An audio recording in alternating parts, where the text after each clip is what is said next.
Well, I can talk about the politics, but the politics are economic. There's been this merger of economics and geopolitics. It's always existed to some extent, going back to the Napoleonic Wars and the Royal Navy and the Continental System and all that.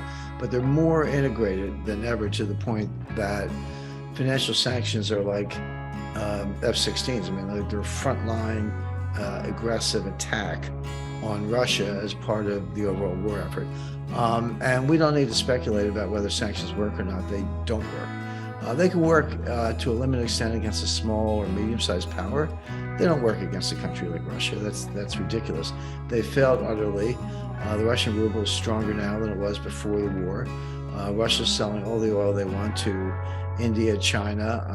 Discounts, to some extent, but they're still making $20 billion a month in energy sales. They've changed the customer, but prices are down a little bit, but they haven't changed the fact that they're getting hard currency for the energy.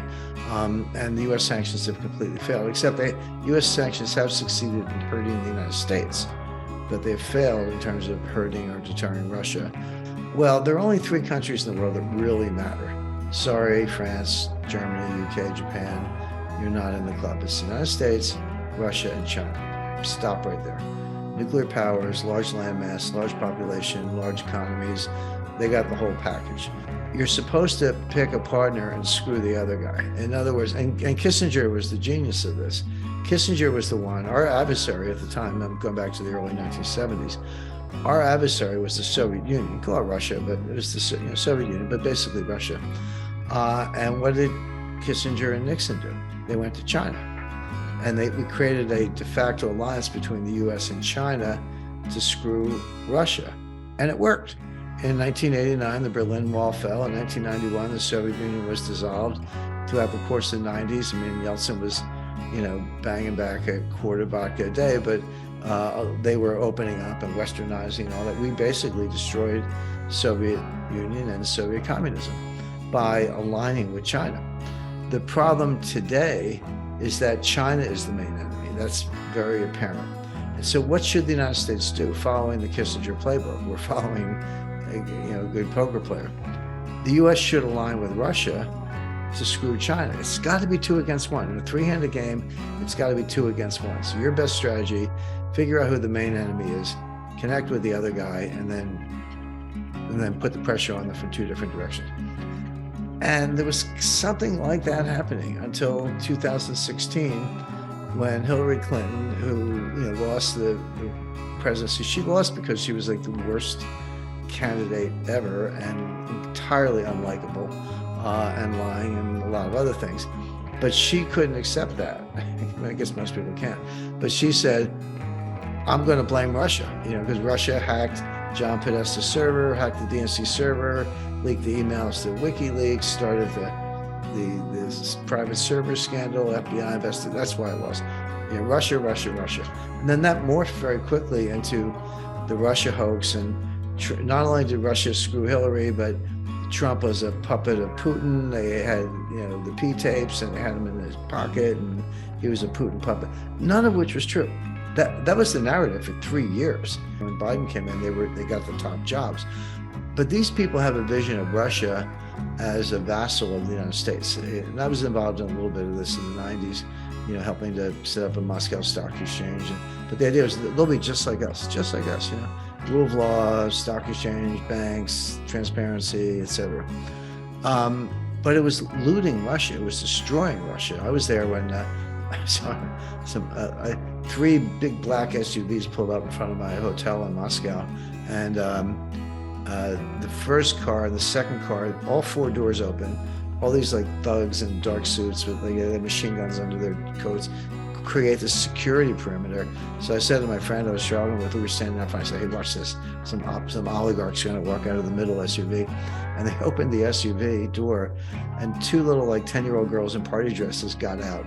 They were going to a birthday party, but they were the daughters of an oligarch. I mean, that's how concerned everybody was, that they were just having machine gun fights in the streets of Moscow. It was like the Untouchables. It was like Chicago in the 1920s.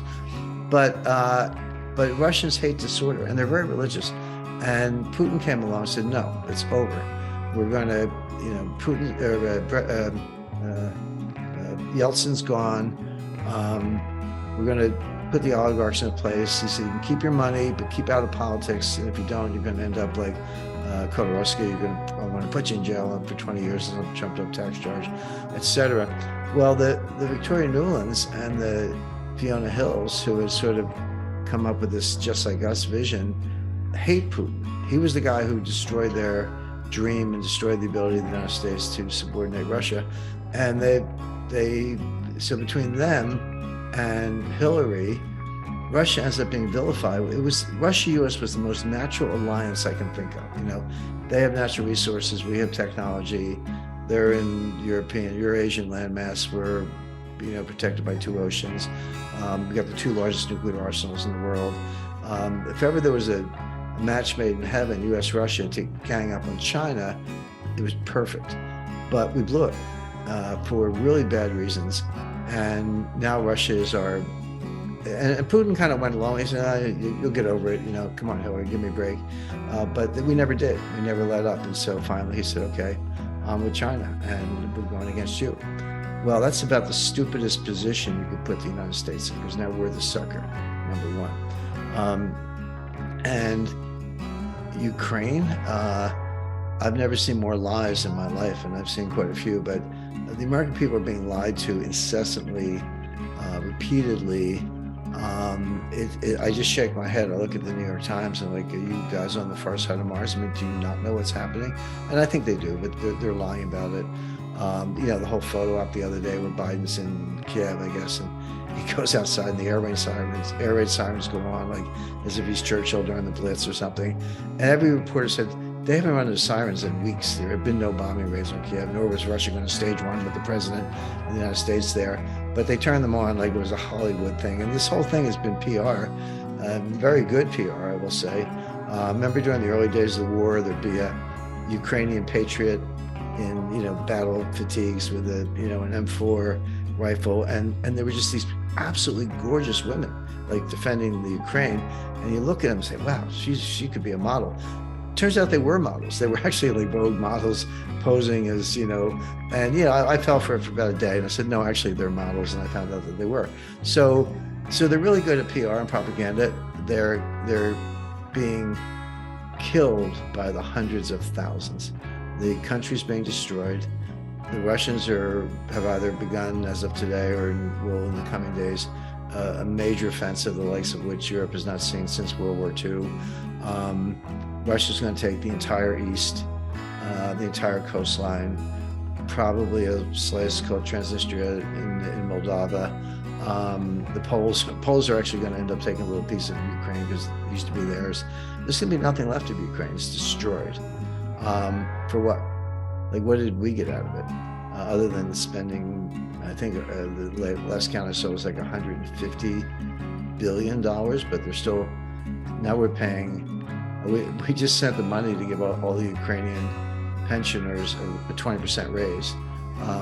What about us? I mean, Americans can barely afford eggs and butter and milk and gasoline, and we're giving 20% raises to Ukrainian pensioners who are corrupt thieves to begin with. So the whole thing is a travesty. It's a tragedy.